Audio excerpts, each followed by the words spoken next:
السلام عليكم يا جماعه. النهارده بقى ايه اهو، عملت كده البشاميل اهو. احنا عملناه قبل كده مع بعض، وسلقت المكرونه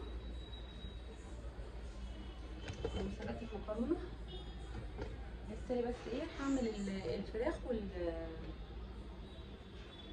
وهقطع الفراخ اهو كده، الحاجه بتاعت الفراخ.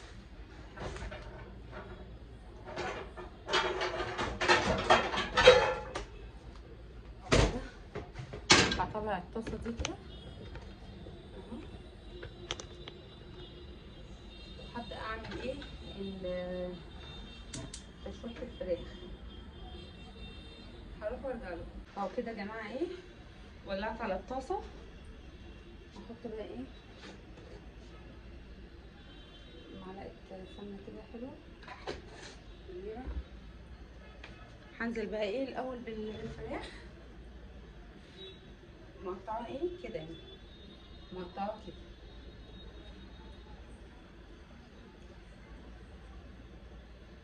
ده حوالي كده ايه كيلو الا ربع كده. هناخده على قد الصينيه، والباقي هبقى مجهزاه ان انا اعمل بيه اي حاجه تانيه، او ممكن الصينيه تبقى كبيره تاخدهم يعني على حسب.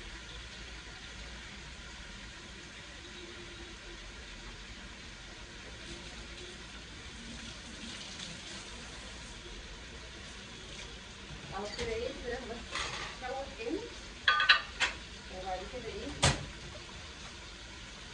هبدا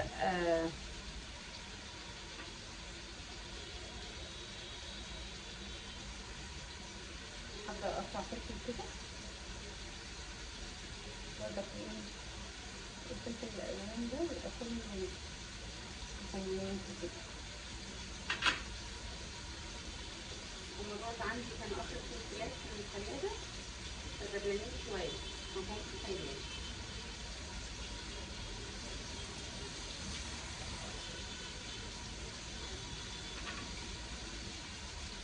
او كده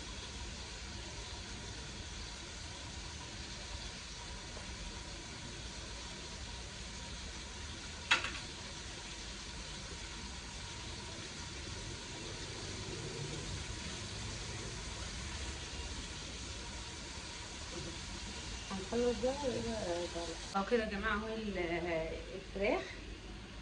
هحط لها بقى ايه فلفل اسمر وتتشوح كده، واحط لها ايه عايزه بهارات فراخ.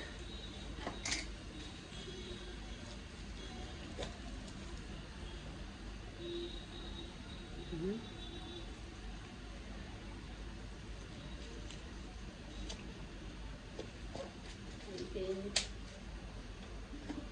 عايزه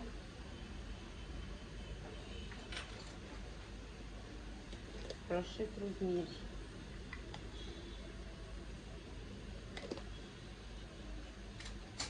كده. ايه خلاص كده.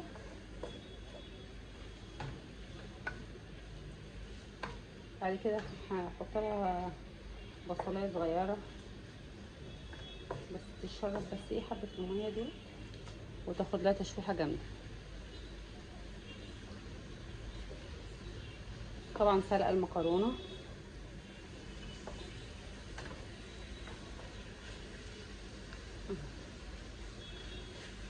لازم تبقى الفراخ كده ايه زهره، ما تبقاش مقطعه صغيره قوي يعني، تبقى كده حلوه باينه،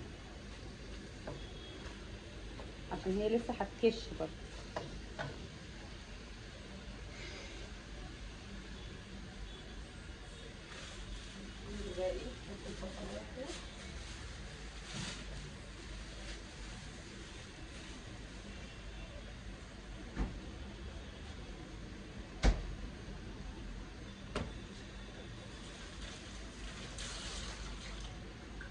كده ايه هشوحها برضه، هشوحها بقى ايه وارجع كده بقى يا جماعه. اهو الفراخ اللي دخلت في السوا، هنزل عليها بالايه بفلفل حراق وفلفل اخضر واحمر.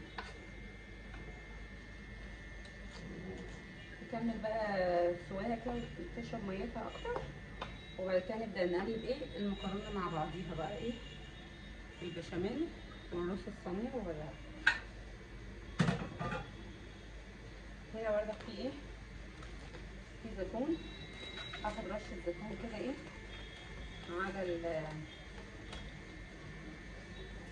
على المكرونه بتاعت الفراخ دي، تبقى جميله.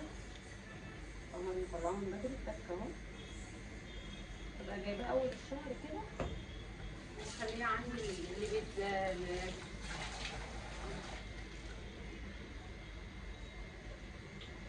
لمكرونه كده بالفراخ،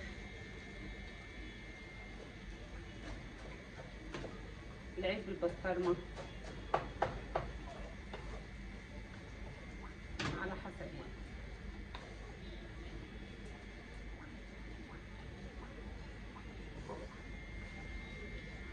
انا بحب ريحه الروزماري مع الفراخ.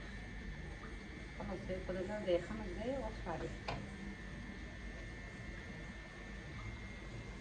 كده، يبقى خلصنا ايه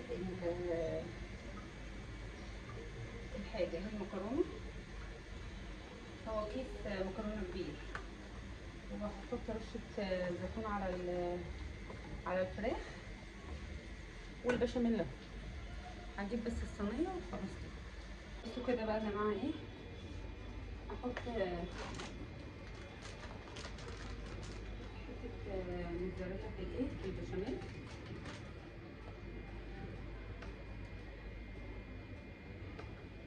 كده هي بدات تسيح اهي.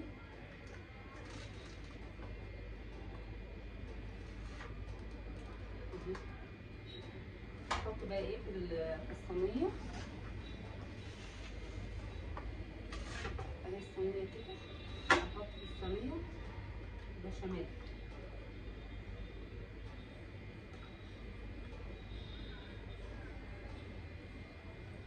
او الموتزاريلا هي بتموت تاني في البشاميل.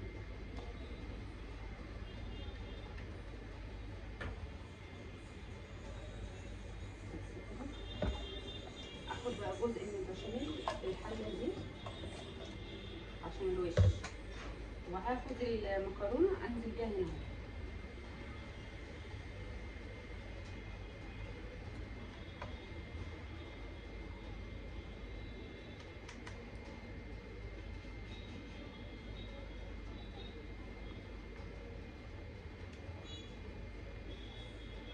اهو كده ايه، هقلب بقى ايه المكرونه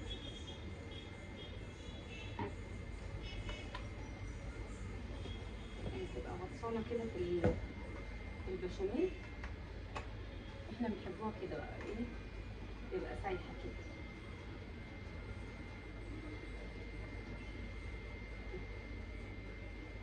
هنزل بقى ايه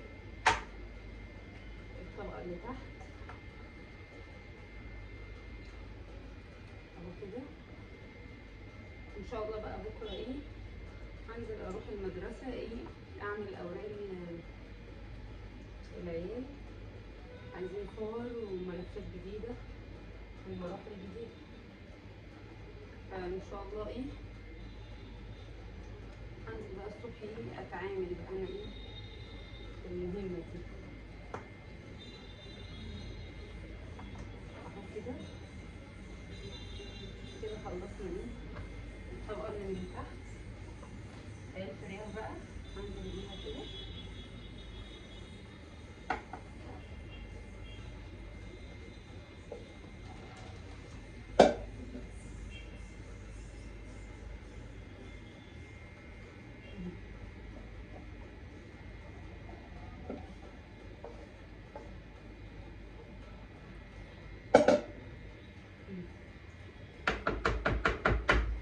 كده ايه خلصنا الطبقه اللي من تحت دي، هعمل بقى الطبقه اللي ايه من فوق، وبعد كده انزل بطبقه بشاميل كبيره بقى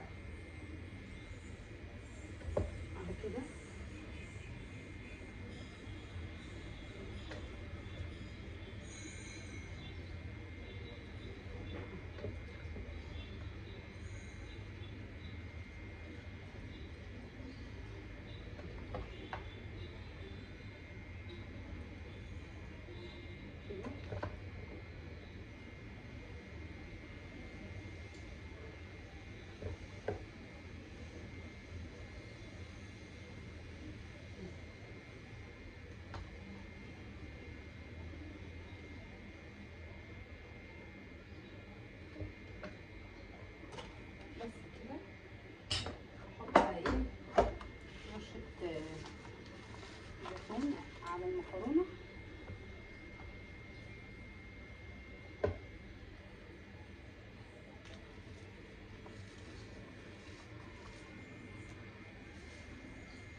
كده ايه الزيتون كده ايه بتحلي طعمها الصراحه، بالذات اللي هي بالفراخ يعني. بس كده هعمل ايه بقى؟ هعمل البشاميل كده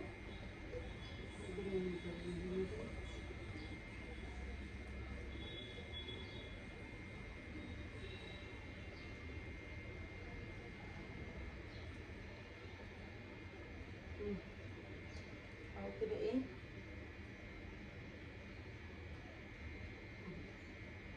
البشاميل كده ايه خلصنا.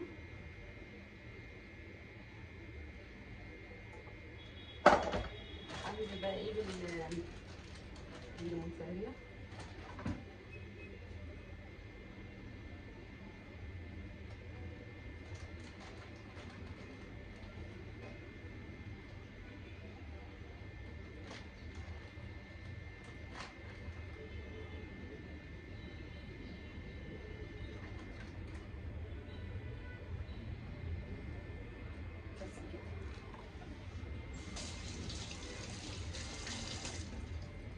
كده بقى هبدا ادخلها ايه الفرن. بس عندي هنا طبق مكرونه، هعمل طبق كويس كده من ده اجمعه هنا بالفراخ برضه اهو كده اهو، وهدخله ايه الفرن برضه مع الكميه اللي هي ايه داخله دي.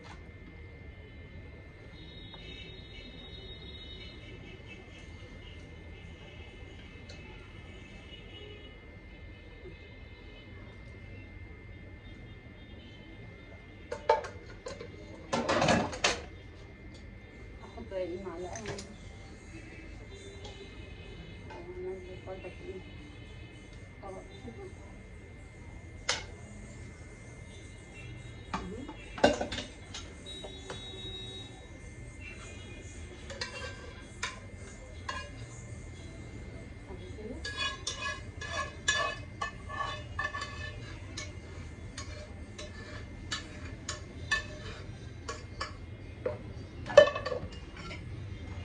كده عليها بقى ايه برشه موتزاريلا كده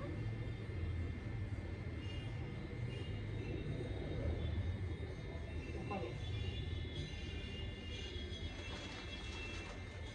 وكده يبقى كويس. هدخلها بقى الفرن وارجع لكم يا جماعه. هو هدخلها بقى الفرن وعندي الطبق الصغير ده برضه عايزينه بقى ايه صينيه صغيره كده احط فيها عشان ما ينفعش ياكل من غير صينيه.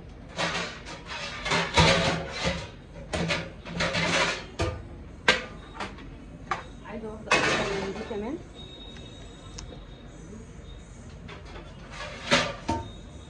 اهي كده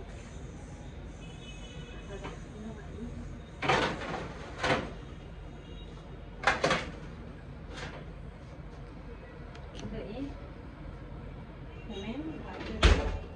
هنبشرها بقى لغايه ما هي ايه هروح وارجع لكم بقى ايه اول ما اخلص. مع كده ايه طلعناها اهي من الفرن، وحطيت هنا اللوجي وحطيت هنا الاحمد، وهاخدهم لهم معايا بقى ايه طالعين بره.